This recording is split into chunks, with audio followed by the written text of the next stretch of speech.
All right, we're going to start video number 3 here with inverse relations with square roots. And our first problem here will be f of x equals the square root of x minus 2. Notice that x minus 2 is together on the inside of that square root. We're going to start this problem out by switching or changing this f of x to a y equals. And then like we do for inverses, we're going to switch the x and the y. So x equals the square root of y minus 2. Now, you cannot move this 2 first because it's underneath that square root. So you're going to do the opposite of a square root, which is squaring both sides. So if you're going to square both sides, you're going to have x squared equals, and this square root and the square cancels each other out, so you're just going to have a y minus 2. Now you're ready to add 2 to both sides. So x squared plus 2 equals y, and now you have y by itself, and you're ready to switch that to as an inverse function. So f to the negative 1 equals x squared plus 2. And that right there will be your answer. Let's move on to number 2 here. F of x equals the square root of x plus 3, but that plus 3 is on the outside of that square root. And that is an important feature for you to remember. Okay. Switch this f of x to a y equals. And do like we've done before with the other inverses. Switch your x and your y.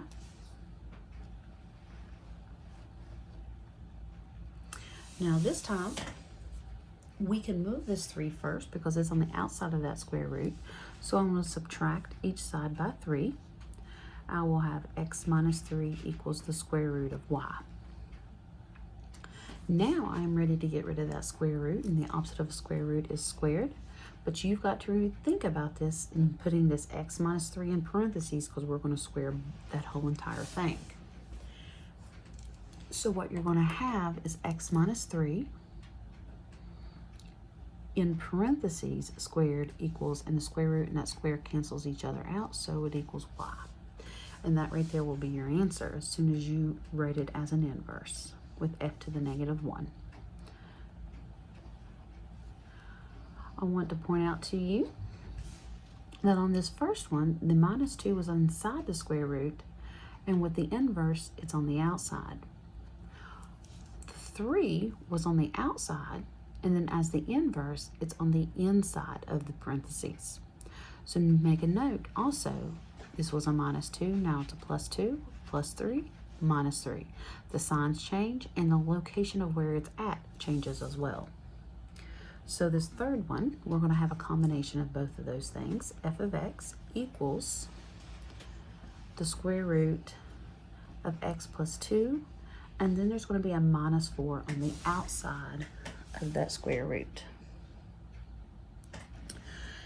So you're going to start it out by switching your f of x to a y equals. You cannot combine that 2 and that 4, by the way. And you're going to switch your x and your y. Now, you're ready to start solving this problem right here. And you're going to start out by adding 4 to both sides. So x plus 4 equals the square root of y plus 2. Next step, you're going to get rid of that square root by taking squaring each side, and do not forget to put that x plus 4 in parentheses.